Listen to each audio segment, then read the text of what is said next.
Suara Gracia FM, The Sound of Life. Shalom, selamat siang keluarga Gracia. Siang hari ini kembali berjumpa bersama saya Leo di program talk show Inspirasi ya, keluarga Gracia, yang menjadi program setiap hari Sabtu pukul 11 sampai dengan pukul 12. Dan keluarga Gracia, di hari Sabtu di minggu keempat, kali ini kami akan menghadirkan talk show dengan topik kesehatan keluarga Gracia. Karena memang kita begitu tahu ya bahwa ada begitu banyak informasi beredar tentang vaksinasi ini keluarga Gracia. Dan siang hari ini kita akan berbincang bersama dengan Dr. Roby Teja Sentosa yang telah terhubung di aplikasi Zoom. Halo, selamat siang, dokter. Halo, selamat siang Bang Leo. Selamat siang keluarga Gracia. Happy New Year ya. Udah kejauhan ya. Happy New Year. Udah kejauhan ya. Oke, kabarnya semuanya sehat ya, bersama dengan keluarga juga? Sehat, puji Tuhan, sehat Puji semuanya. Tuhan. Gimana di sana, sehat? Sehat semua, cuma memang masih belum bisa tatap muka ya, karena masih pembatasan juga demi keamanan bersama sebenarnya ya, Dok ya.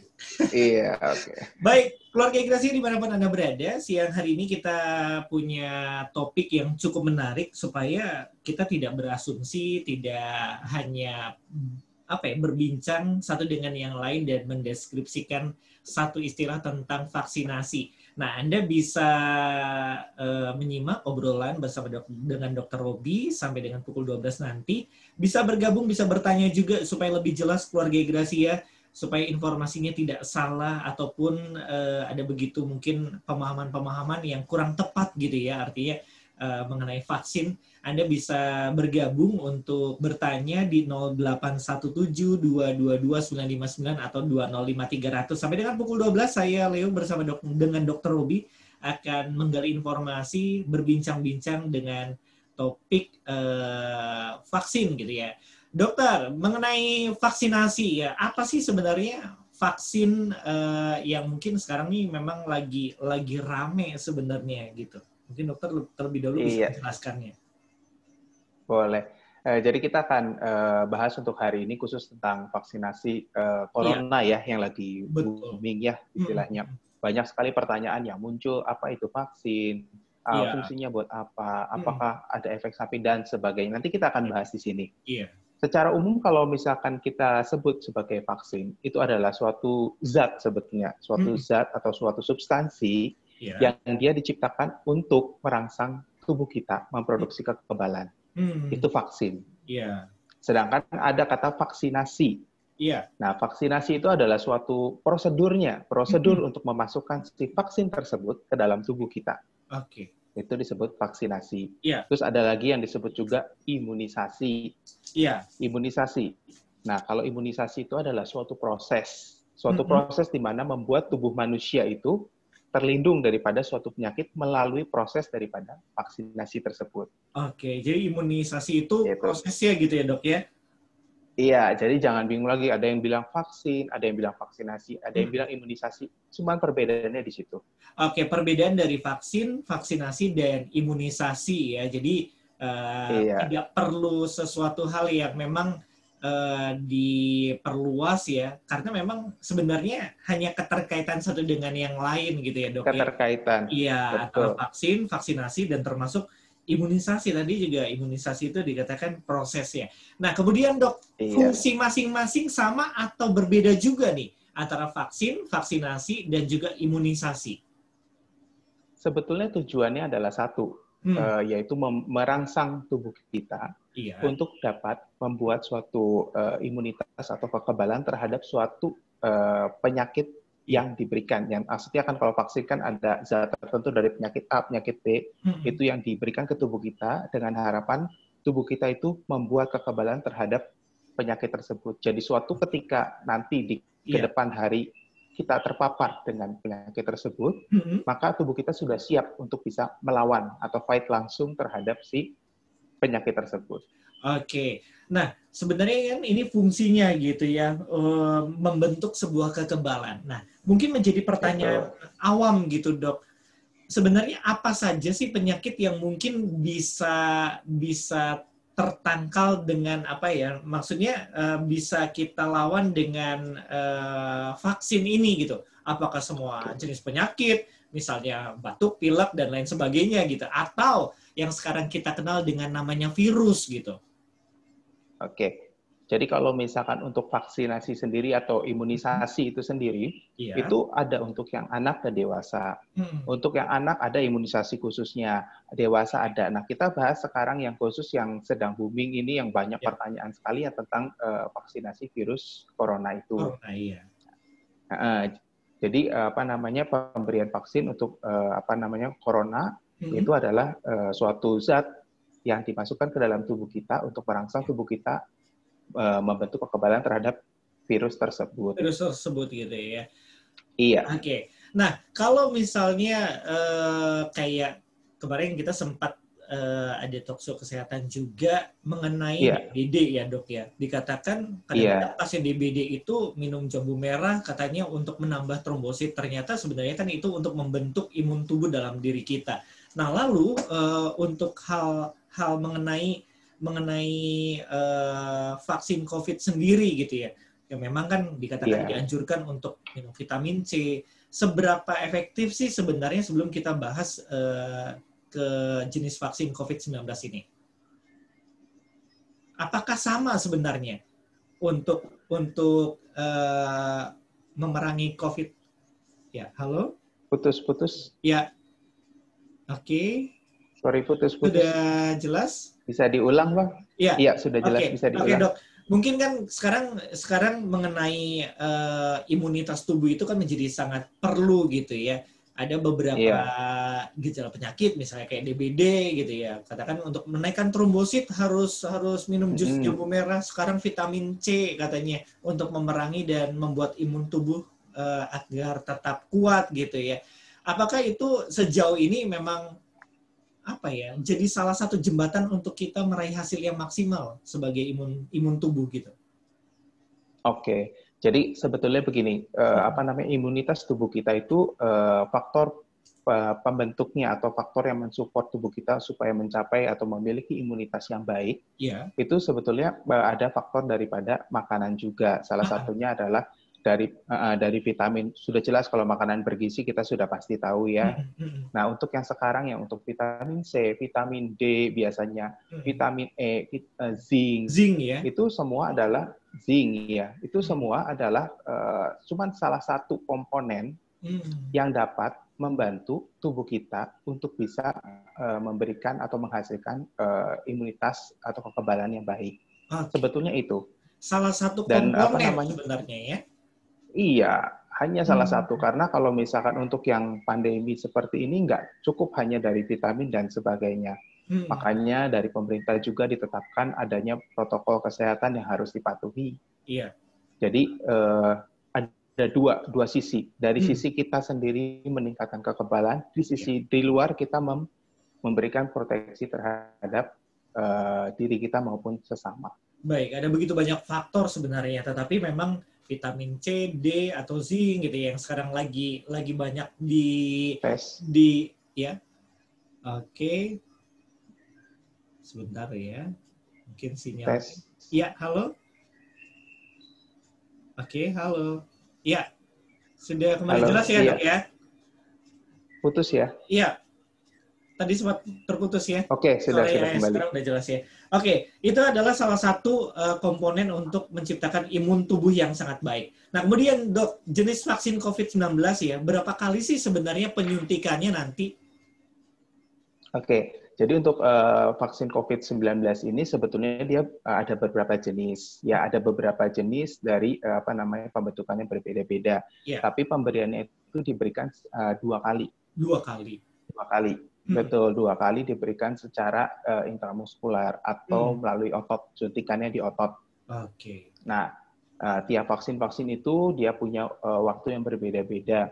Ada yang kita diberikan yang dari Sinovac atau CoronaVac itu, Corona vaksin itu diberikan di hari ke-0 dan ke-14. Oke. Tahap pertama jadi ada yang tahap pertama 0 itu maksudnya hari ketika kita diberikan vaksin itu disebut hari 0-nya. Nanti 14 hari kemudian itu diulang kembali, diberikan kembali. Ada juga yang diberikan di hari ke-21, 28 juga ada. Oke. Nah, kenapa sih dok harus sampai berulang-ulang, apalagi yang takut dengan jarum suntik gitu ya? Itu kan satu pencobaan banget gitu dok. Percobaan berat ya. Pencobaan berat ya. Kenapa harus Oke. berulang? Jadi sebetulnya gini, vaksin itu dia tuh komponen atau isinya berbeda-beda. Halo, Iya, iya, nyambung ya ini ya? iya Oh, nyambung. oke. Iya. Oke, jadi vaksin yang biasa itu ciri Mm-mm. khasnya itu ada yang apa namanya jenis yang virusnya itu Iya. dinonaktifkan, ya. Mm-mm. Terus Mm-mm. kemudian ada yang virusnya itu hanya diambil komponennya saja untuk diberikan ke tubuh kita Iya. supaya tubuh kita bikin kekebalan. Ada yang diberikan kalau bahasa sekarang yang sering tahunya itu RNA-nya diberikan supaya tubuh Iya. kita pun memproduksi Mm. antigen atau ibarat kata virusnya kita dibuat infeksi badan kita, jadi Iya. muncul kekebalan terhadap tubuh kita. Nah, kenapa diberikan 2 kali pertanyaannya? Mm. Pertanyaan itu bagus. Sering Iya. kali kenapa sih harus 2 kali, nggak sekali aja? Kenapa 2 kali? Karena vaksin yang pertama kali itu diberikan untuk merangsang tubuh kita untuk membentuk kekebalan. Mm. Tetapi kekebalan yang dihasilkan dari suntikan pertama itu belum maksimal. Oke. Itulah sebabnya diberikan suntikan kedua Mm. untuk merangsang atau meningkatkan kekebalan yang sudah terbentuk Mm. di suntikan pertama. Oke. Nah, apakah Gitu. fase dari 0 sampai 14 hari itu dan kemudian dilanjutkan dengan fase kedua ya, penyuntikan kedua nih, Dok ya. Artinya mungkin apakah di usia vaksin 0 sampai 14 hari itu setelah Iya. itu vaksin pertama itu hilang begitu saja di dalam tubuh atau sudah tidak bekerja secara maksimal? Yang terjadi seperti apa sebenarnya? Oh, oke. Ini pertanyaan cukup bagus nih ya. Hmm. Jadi sebetulnya ketika kita memberikan vaksin, itu sama saja kita memberikan suatu, dalam tanda kutip ya, kuman dikenalkan ke badan kita. Ya. Oke. Ketika kuman dikenalkan ke badan kita, respon Hmm. imun kita itu akan muncul. Hmm. Ya. Hmm. Jadi dari titik 0 sampai ke hari ke-7 biasanya itu mulai terbentuk. Oh, Terus meningkat sampai hari ke-14. iya. Ya. Iya. Nah, dari situ. Terus kemudian vaksin kedua diberikan kembali, ketika dia muncak itu di vaksin pertama itu kadar antibodinya itu belum maksimal. Oke. Iya.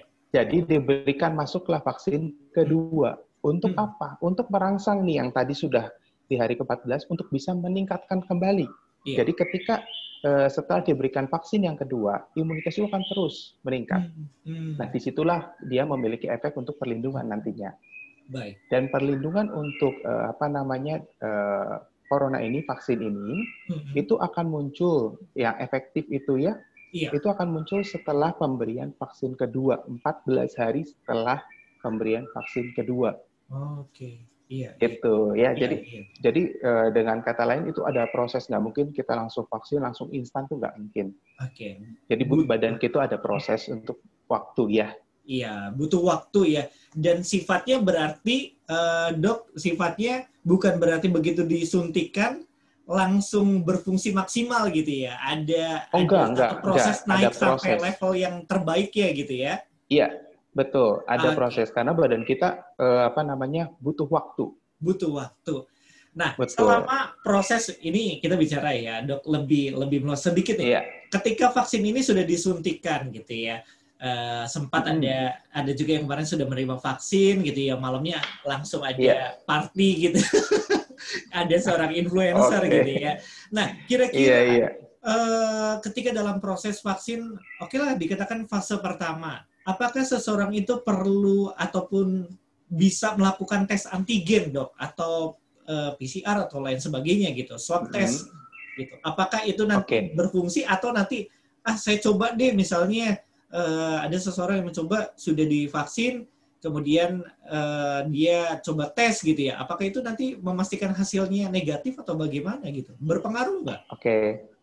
Sebetulnya begini, kalau misal kita harus bedakan dulu ya, ini kita mau tesnya yang apa? Mau PCR atau swab antigen atau antibody.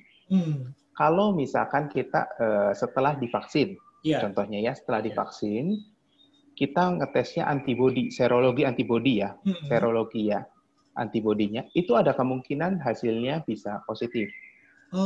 Ya, serologinya. Tapi serologi antibodi itu kan dibagi dua, ada yang IgG dan IgM. Nah, kalau IgM itu adalah antibodi, M itu gampangnya, ini bukan singkatan sebenarnya, M adalah mula-mula. Jadi ketika terpapar, nanti akan berjalannya waktu IgM itu akan muncul sampai puncaknya di 7 hari, kemudian dia akan turun, digantikan dengan IgG. Kemungkinan setelah divaksin bisa IgG-nya itu reaktif atau positif. Ya, itu untuk yang antibodi. Tetapi untuk yang PCR, itu ketika kita divaksin, ini vaksin ini itu kan diberikan melalui intramuskuler, melalui otot. Jadi kalau kita mengeceknya lewat PCR di swab melalui hidung, ya atau nasofaring atau orofaring, kemungkinan kecil sekali untuk terdeteksi positif. Karena kalau PCR itu kan ngedeteksinya antigen, kumannya, virusnya. Ya, kuman atau virusnya. Jadi kalau misalkan karena penyakit ini penularannya bukan melalui penularannya melalui airborne ya. Jadi untuk yang di tempat nasofaring dan orofaring itu kemungkinan kecil sekali hasilnya untuk positif. Jadi negatif, tidak mengakibatkan PCR itu positif. Oke, baik. Itu ya. Jadi harus dibedakan ya. Ini pertanyaan yang sering kali muncul sebetulnya. Kalau saya habis divaksin nanti ada beberapa, waktu itu juga pernah ada kasus setelah divaksin, jadi kena corona. Positif ya. Ada salah satu bupati kasus positif juga ya. PCR, satu PCR. Jadi itu sebetulnya kemungkinan ketika dia divaksin, ketika dia divaksin itu bukan positif karena setelah divaksin, tapi dia terpapar sebelum divaksin. Oke. Gitu, karena tadi proses ketika kita berikan vaksin atau berikan virus tersebut ke dalam tubuh kita, dia butuh waktu. Pembentukan antibodi minimal rata-rata di 7 hari dulu, terus meningkat sampai 14 hari. Kalau dia positif sebelum waktu itu, kemungkinan dia sudah terinfeksi sebelum diberikan atau pemberian vaksin tersebut. Gitu ya. Oke, jadi jelas ya, kalau misalnya beberapa hari ini ada berita dikatakan, kok udah divaksin malah sakit, malah positif gitu katanya ya. Jadi penjelasannya demikian. Artinya tingkat kekebalan vaksin tersebut juga belum maksimal, atau mungkin sebelumnya gitu ya dok ya penjelasannya. Iya, betul. Sudah terpapar terlebih dahulu dan ketika divaksin, yaitu belum maksimal fungsi dari vaksin tersebut ya. Iya, itulah sebabnya ketika setelah divaksin itu tetap harus protokol kesehatan itu dijalankan. Iya, jadi di satu sisi di badan kita membentuk antibodi, di sisi lain kita mengurangi load atau masuknya virus ke dalam tubuh kita melalui penerapan dari protokol kesehatan tersebut. Baik. Gitu, jadi harus ada dua sisi yang saling bekerja sama ya. Iya, dua sisi yang harus berbarengan jalannya ya. Jadi jangan sampai divaksin, tapi tetap aja gitu. Artinya kita, udah apalah gitu ya. Oke, sebelum ke pertanyaan berikutnya, dok. Ini pertanyaan yang mungkin agak bukan secara medis sih dok, tapi saya tergelitik untuk menanyakan ini gitu ya, mengenai vaksin itu sendiri. Karena memang ada begitu juga pro dan kontra mengenai vaksin gitu ya. Bagaimana sih sebenarnya proses ketika muncul pandemi, kan ini kan sebenarnya bukan salah satu pandemi yang pernah dialami juga kan, karena sebelum-sebelumnya juga pernah ada beberapa pandemi yang mungkin dialami juga oleh seluruh dunia. Nah, kira-kira bagaimana sih proses pembentukan vaksin tersebut, dok? Kadang-kadang ada pembentukan atau pembuatan maksudnya? Pembuatan vaksin tersebut ya. Iya. Ada yang pro dan kontra nih, ada yang nggak percaya, ada yang bilang bahwa ya ini sih ada kepentingan ekonominya, ada juga katanya sabotase apa gitu ya istilahnya, ada begitu banyak berita-berita miring gitu ya. Ini sih cuma buat-buatan aja deh, misalnya gitu. Sebenarnya seberapakah harus kita percaya? Maksudnya bukan percaya, artinya bahwa vaksin itu dibentuk dengan maksimal gitu. Jadi gini, untuk situasi pandemi ya kita bicaranya ya. dari situasi pandemi otomatis ada Badan Kesehatan Dunia yang menyatakan bahwa suatu penyakit tersebut adalah dinyatakan pandemi. Oke. Otomatis ketika suatu penyakit dinyatakan pandemi, itu artinya penyakit baru. Kita belum tahu bagaimana penanganannya secara umum, mulai dari obat ataupun vaksinnya. Nah, itulah sebabnya para peneliti itu melakukan penelitian dan uji klinis terhadap obat ataupun vaksin yang diduga bisa untuk digunakan untuk mengobati atau mencegah penyebaran daripada pandemi tersebut. Oke. Di Indonesia sendiri itu sebetulnya ada tahapannya. Jadi ketika misalkan ada obat atau vaksin ya, contohnya kita bilang vaksin ya, bagaimana sih menentukan penggunaannya ke masyarakat supaya aman? Itu ada satu. Yang pertama itu pemerintah Indonesia itu menetapkan dulu bahwa kasus ini adalah kasus pandemi. Ya, kasus yang menjangkit banyak orang di Indonesia. Satu, ada keputusan itu dulu. Terus kemudian yang kedua itu ada penelitian atau bukti ilmiah. Ya, memang nggak akan 100%, tapi minimal WHO atau Badan Dunia menyatakan efikasi dari suatu vaksin kalau lebih dari 50% itu boleh digunakan. Oke. Terus yang kedua, syaratnya yang ketiga itu belum ada obat lain atau tata laksana lain yang dapat digunakan untuk menangani kasus atau pandemi tersebut. Terus yang terakhir, risikonya lebih kecil daripada kalau kita tidak memberikan hal tersebut. Yang terakhir, kita juga di Indonesia punya Badan POM yang bertugas untuk sebagai pengawas daripada obat dan makanan. Jadi nanti, kenapa kita nggak perlu khawatir? Karena obat yang sudah masuk ke Indonesia itu tidak serta-merta langsung diberikan ke masyarakat untuk divaksinkan, untuk divaksinasikan gitu ya. Dia ada proses juga. Seperti contohnya yang untuk vaksin corona ini kan sempat sudah dilakukan uji klinis yang ada di Bandung ya. Dari uji klinis tersebut sudah keluar hasilnya, efikasinya 65,3 kalau saya nggak salah, 65,3%.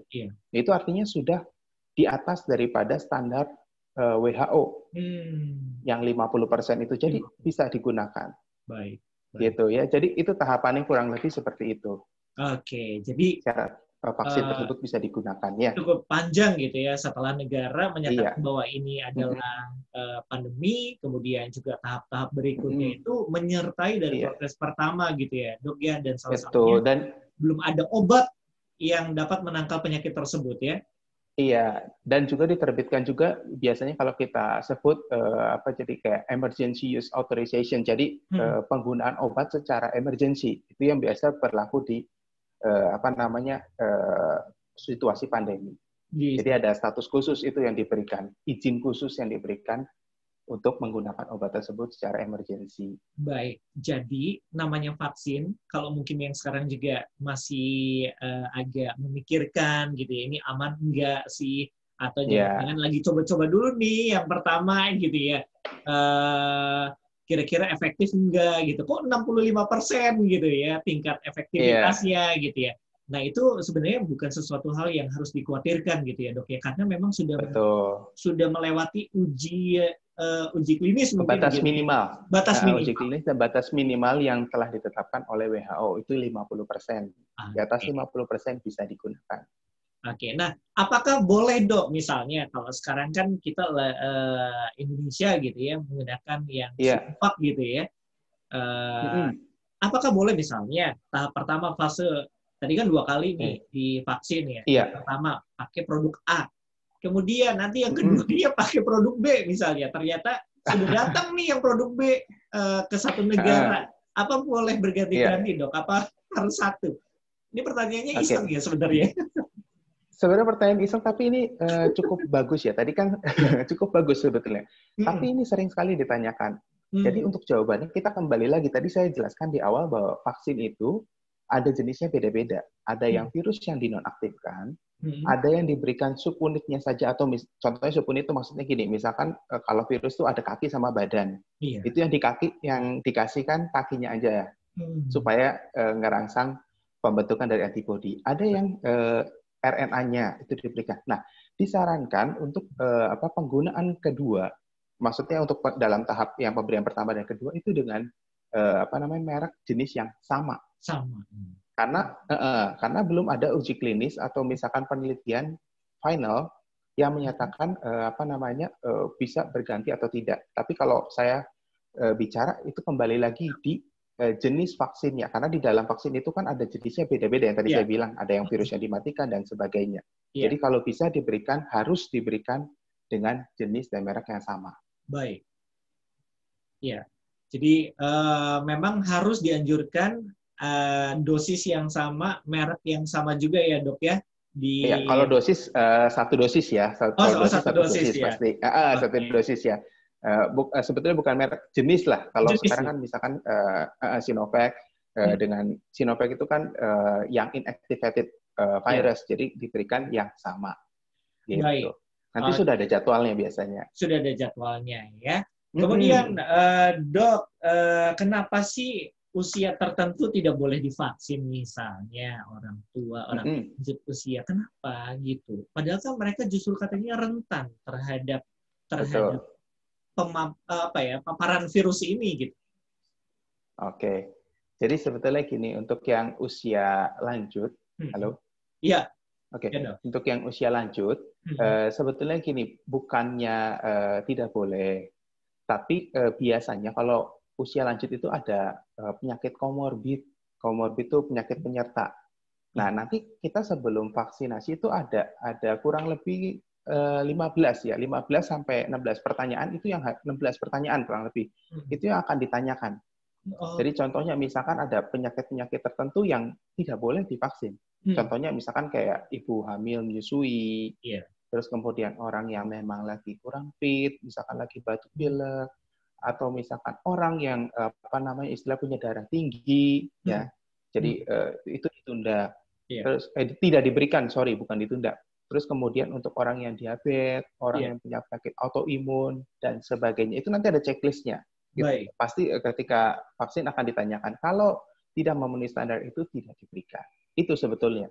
Iya, jadi sebelum divaksin mungkin karena penyakit komorbidnya.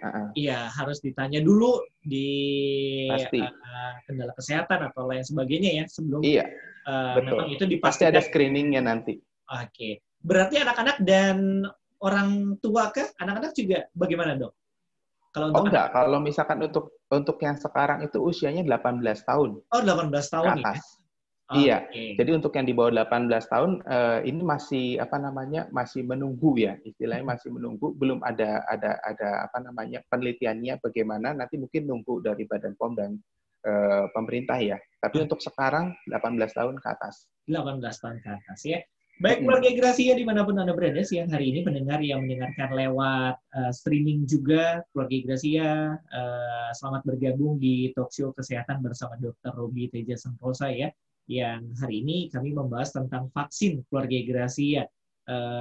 Menjawab pertanyaan seputar vaksin yang mungkin Anda, apa sih gitu ya. Tadi kita sudah bahas vaksin, vaksinasi, imunisasi, kemudian juga berapa kali penyuntikan, kemudian ada begitu banyak hal yang tadi kita sudah bahas. Untuk Anda yang mau gabung, keluarga Gracia bisa di 205300 dengan kode 0231 ya, atau di 0817222959. Dan jangan lupa Anda bisa kembali menyimak siaran kami, saksikan di YouTube channel Suara Gracia FM Cirebon selepas program ini usai ya, keluarga Gracia. Baik, Dr. Roby, sekarang pertanyaan berikutnya nih mengenai vaksin ya.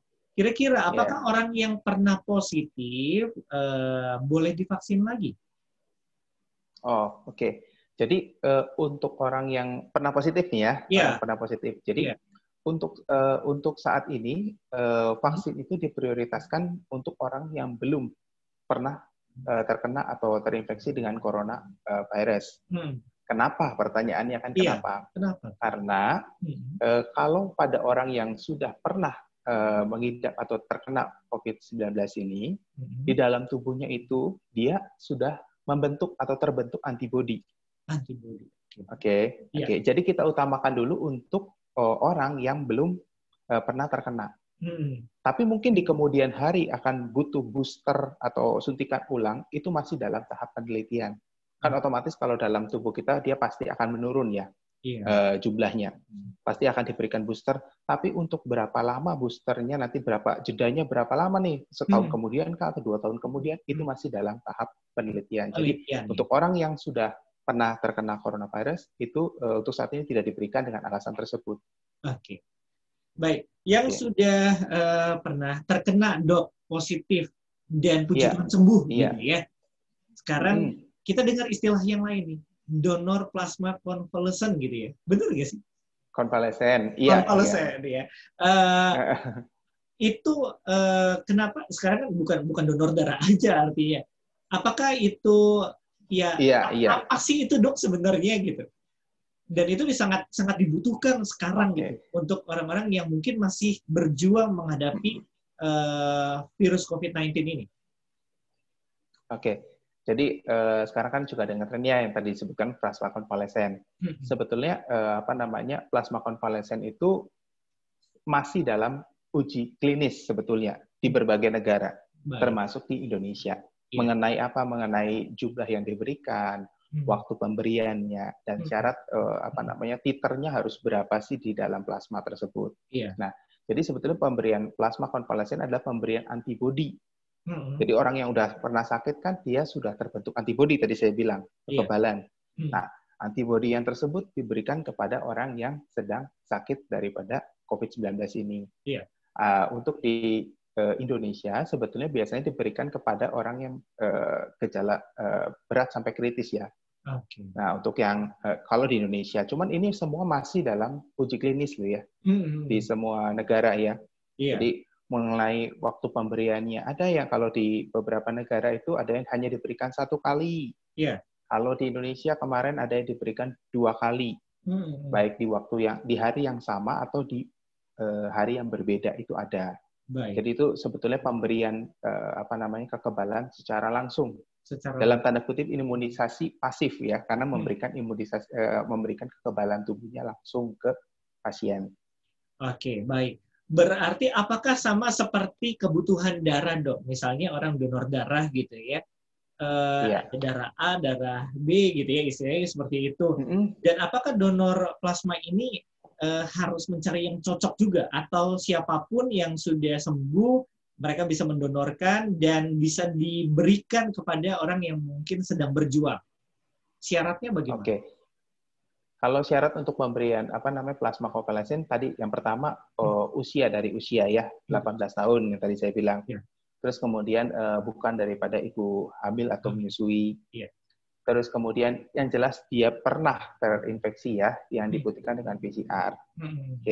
Terus kemudian sehat secara fisik pastinya. Karena kan itu pasti nanti diambil darahnya ya. Secara fisik dari apa dilihatnya, dari tekanan darah, terus kemudian dari denyut nadi dan sebagainya. Itu nanti ada screeningnya juga. Jadi kalau plasma itu bisa diberikan nanti prosesnya biasanya kalau misalkan ada pasien yang butuh di suatu rumah sakit, nanti dia pergi ke bank darah ya di PMI biasanya ya, untuk carikan plasma konvalesen ini. Nanti ketika ada dari situ dia akan diberikan. Tapi itu juga nanti ada prosesnya lagi, nggak serta-merta langsung gitu. Karena sekarang kan susah ya cari orang untuk pendonor plasma konvalesen ya.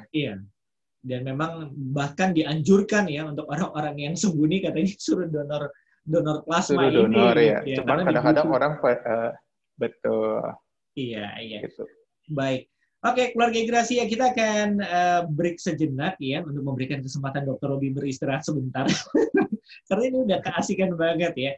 Untuk keluarga Gracia mungkin yang sedang menikmati weekend bersama dengan keluarga, sekali lagi dikatakan memang kita masih terus harus menerapkan kedisiplinan dalam menjaga kesehatan ya. Bukan 3M saja sekarang, justru 5M ya keluarga Gracia, supaya kita tetap terhindar dari pandemi yang segala sesuatunya sebenarnya sekarang belum selesai ya. Baik, keluarga Gracia, sebentar kita akan jeda untuk mendengarkan beberapa pariwara yang akan hadir di ruang dengar Anda.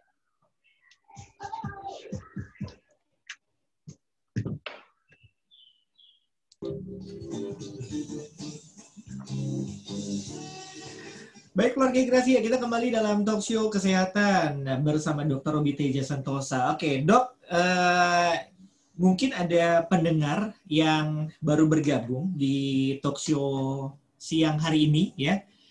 Dokter mungkin bisa terlebih dahulu ya. Halo? Ya, halo, dah. Ya, oke. Oke, Jelas, oke. jelas ya, Dok ya? Suaranya ya? Jelas, jelas, Ya, jelas. bagus ya suara saya ya. Oke, merdu. Merdu ya. Oke, Dokter Robi, mungkin ada pendengar yang baru bergabung juga siang hari ini. Siapa sih Dokter Robi itu? Ini harus memperkenalkan diri dulu nih di tengah talk show kita supaya lebih kenal juga. Dan kalau mau konsultasi kesehatan, bisa nanti ke Dokter Robi juga. Silakan, Dok. Oke. Ya, halo, shalom keluarga Gracia. Perkenalkan, saya dengan Robi Teja Sentosa. Saya dokter umum. Saat ini saya berpraktek di Jalan Tentara Pelajar nomor 26, Cirebon. Untuk pagi jam 8 sampai jam 11, untuk sore jam 5 sampai jam 8 sore. Jadi tetap di era pandemi sebenarnya halo. Tetap ya halo. Halo. Tes. Iya, tes. Cukup jelas ya, Dok ya? Oke. Ya, ini jelas lagi sekarang. Oke. Jadi bisa langsung konsultasi kesehatan, memeriksakan diri gitu ya. Di era pandemi takut nggak sih, Dok, buka praktek seperti ini gitu ya? Gimana? Sebetulnya kalau misalkan kalau kita takut sih harus tidak boleh ya sebetulnya, tapi waspada harus.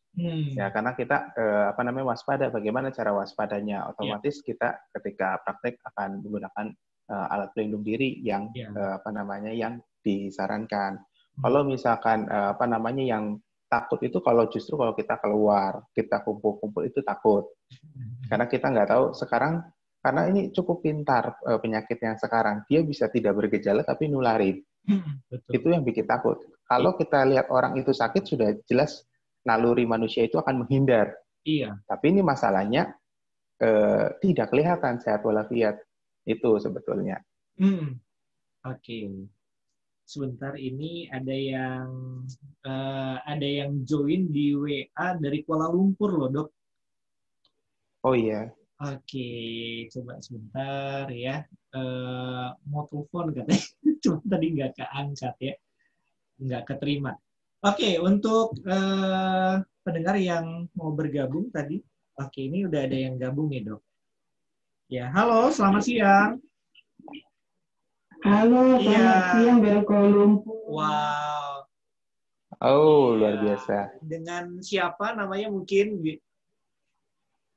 Baik, Ibu Yulsi Hombing, Horas.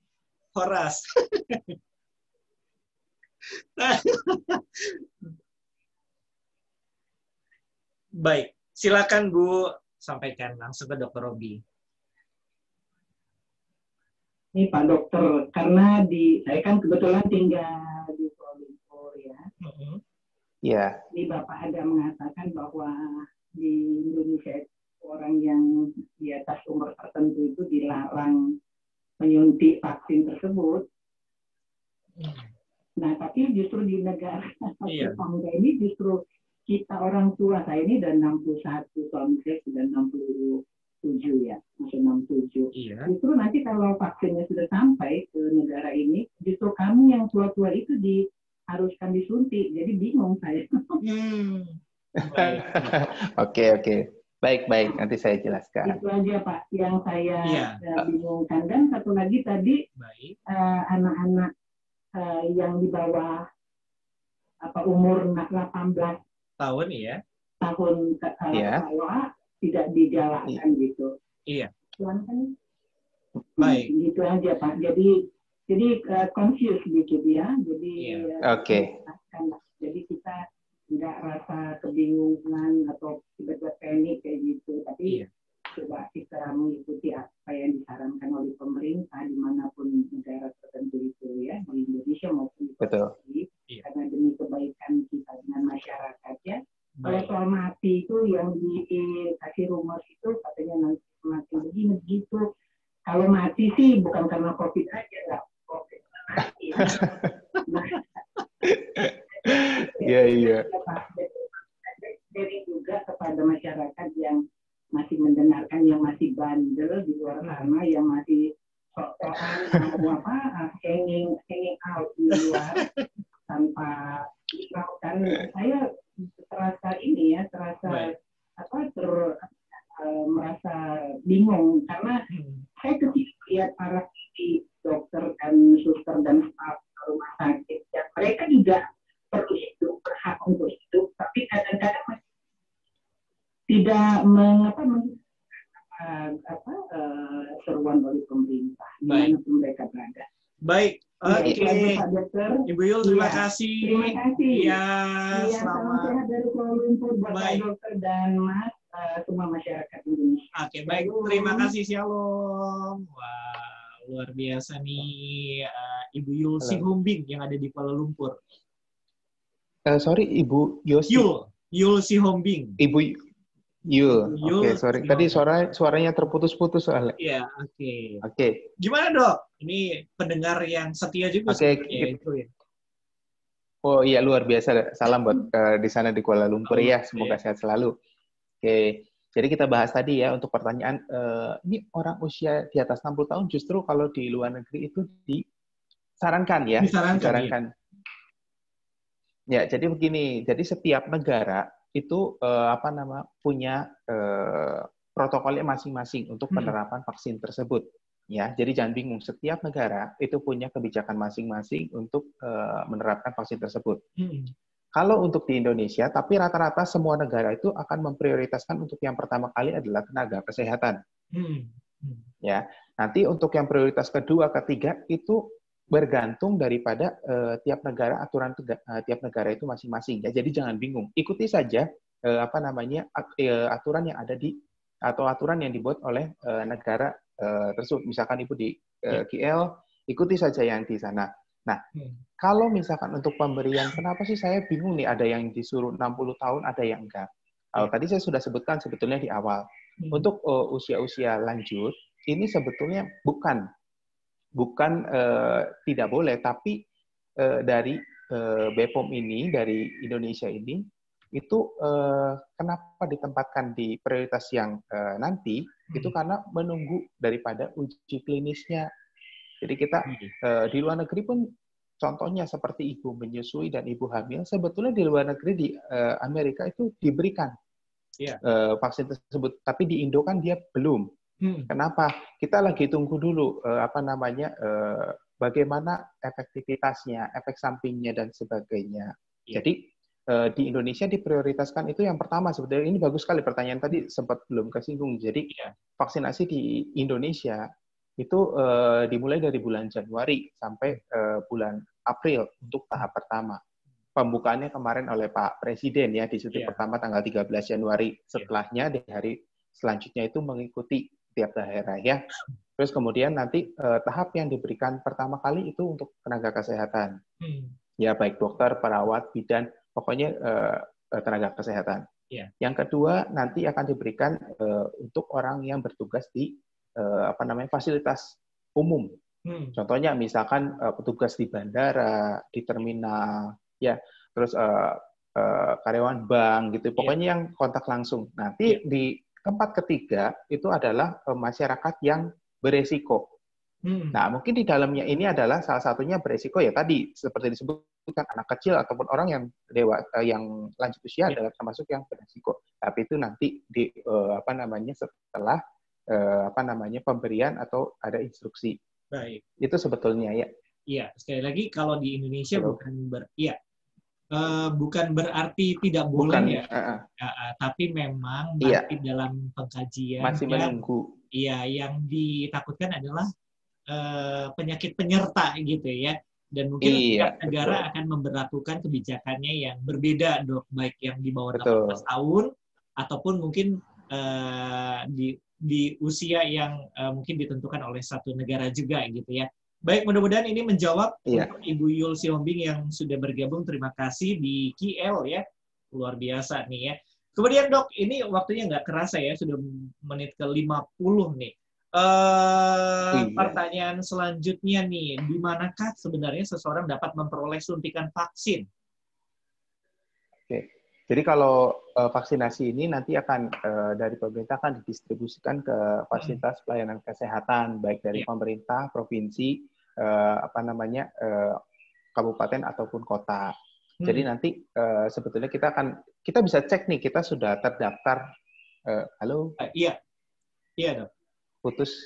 Oke. Halo? Iya. Iya. Jadi nanti kita bisa cek nih, saya coba berikan linknya. Kita bisa cek, kita buka Google, ketik Peduli Lindungi. Peduli Lindungi. Nah, dari situ .co.id ya. Nanti muncul di situ, kita masukkan nick kita.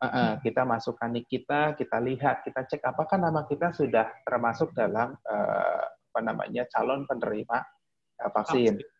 Nanti setelah registrasi kita kan nanti memberikan nomor telepon. Nanti kita setelah sudah terdaftar, terregistrasi akan mendapat SMS. Nah, SMS tersebut yang digunakan untuk registrasi nanti muncul nih di mana kita divaksinnya di situ ya. Jadi jangan bingung ya. Baik. Untuk pendaftarannya dan sebagainya. Ya, Dok, singkat nih ya.